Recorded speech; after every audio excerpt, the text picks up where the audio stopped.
आजकल पोर्नोग्राफी हर जगह है।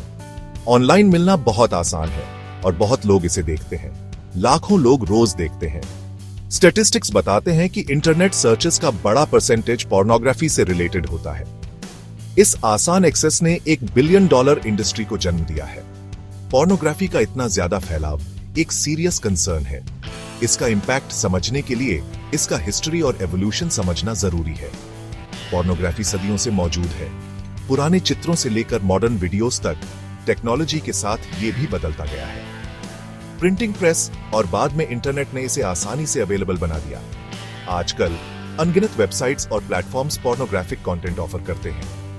ये वाइड स्प्रेड अवेलेबिलिटी ऐसे कंटेंट को नॉर्मल बनाता है और इसे कम हार्मफुल दिखाता है, असल में है उससे।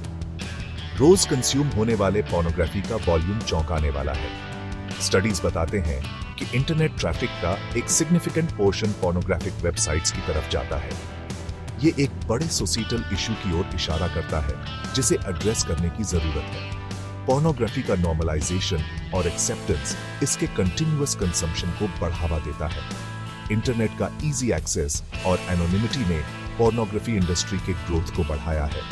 ये इंडस्ट्री कंटेंट की हाई डिमांड पर थ्राइव करती है। जो वास्ट प्रॉफिट्स जनरेट होते हैं वो प्रॉब्लम के स्केल और सॉल्यूशंस की अर्जेंट नीड को हाईलाइट करते हैं। इंडिविजुअल्स और सोसाइटी पर इसके इंपैक्ट को समझने के लिए पोर्नोग्राफी कंजम्पशन के वाइड स्प्रेड नेचर को पहचानना क्रूशल है। पोर्नोग्राफी के एथिकल इंप्लीकेशंस बहुत सिग्निफिकेंट हैं और इन्हें इग्नोर नहीं किया जा सकता। एक बड़ी कंसर्न एक्सप्लॉयटेशन और ऑब्जेक्टिफिकेशन है जो अक्सर पोर्नोग्राफिक कंटेंट में दिखाई जाती है। ये महिलाओं के प्रति हार्मफुल एटीट्यूड्स को बढ़ावा दे सकता है और हेल्थी रिलेशनशिप्स के परसेप्शन को बिगाड़ सकता है। इसके अलावा इस इंडस्ट्री में लीगल और इलीगल कंटेंट के बीच की लाइन ब्लर्ड हो सकती है। पोर्नोग्राफी इंडस्ट्री से जुड़े क्रिमिनल एक्टिविटी के कई केसेस सामने आए हैं। ये ह्यूमन ट्रैफिकिंग और फोर्स्ड प्रोस्टिट्यूशन से लेकर चाइल्ड पोर्नोग्राफी के प्रोडक्शन और डिस्ट्रीब्यूशन तक हैं। ऐसी एक्टिविटीज इस इंडस्ट्री के डार्क साइड की याद दिलाती है। इन इश्यूज के बारे में अवेयर होना और इनसे लड़ने के एफर्ट्स को सपोर्ट करना क्रूशियल है।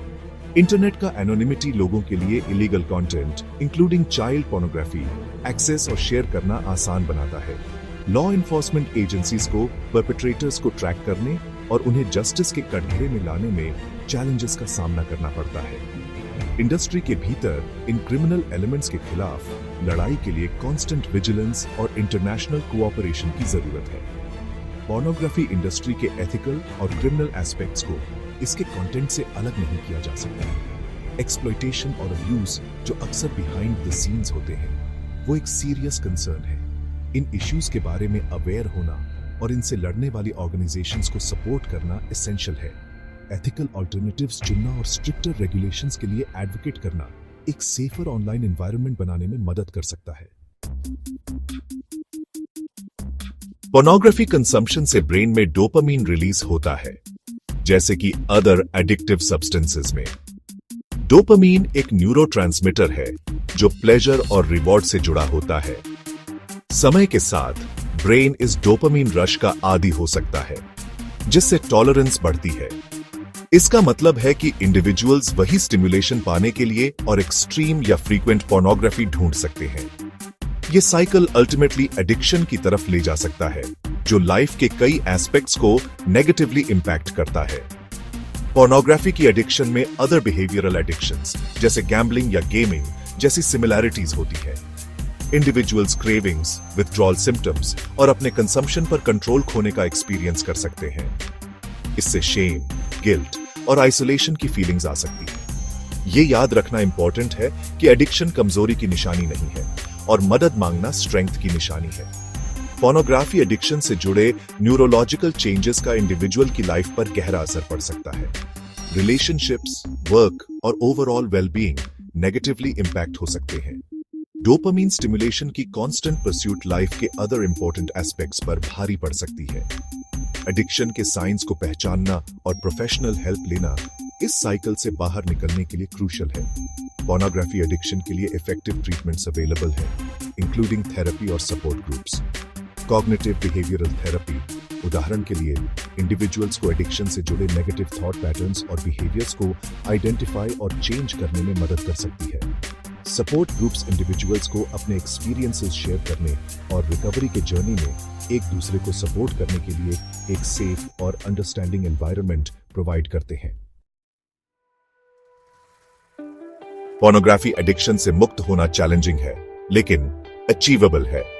पहला स्टेप प्रॉब्लम को एक्नॉलेज करना और चेंज के लिए कमिट करना है। इसके लिए खुद के साथ ऑनेस्टी और मदद लेने की विलिंगनेस चाहिए। रिकवरी का जर्नी पर्सनल होता है और कोई one size fits all solution नहीं है। हाउएवर, कई स्ट्रैटेजीज इस एडिक्शन को ओवरकम करने में इफेक्टिव हो सकती है। एडिक्टिव हैबिट्स को समझने और ब्रेक करने के लिए एक इफेक्टिव फ्रेमवर्क हैबिट लूप है। इस लूप में एक ट्रिगर, एक रूटीन और एक रिवॉर्ड होता है। पोर्नोग्राफी कंजम्पशन की तरफ ले जाने वाले ट्रिगर्स को आइडेंटिफाई करके इंडिविजुअल्स उन्हें अवॉइड या मैनेज करने के लिए स्ट्रैटेजीज डेवलप कर सकते हैं। अनहेल्थी रूटीन को हेल्थियर ऑल्टरनेटिव्स से रिप्लेस करना, जैसे एक्सरसाइज या लव्ड वंस के साथ टाइम स्पेंड करना, साइकिल को ब्रेक करने में हेल्प कर सकता है। रिकवरी का एक और क्रूशियल एस्पेक्ट सपोर्ट लेना है। इसमें किसी ट्रस्टेड फ्रेंड या फैमिली मेंबर से बात करना, सपोर्ट ग्रुप ज्वाइन करना या किसी एडिक्शन स्पेशलिस्ट थेरेपिस्ट से प्रोफेशनल हेल्प लेना शामिल हो सकता है।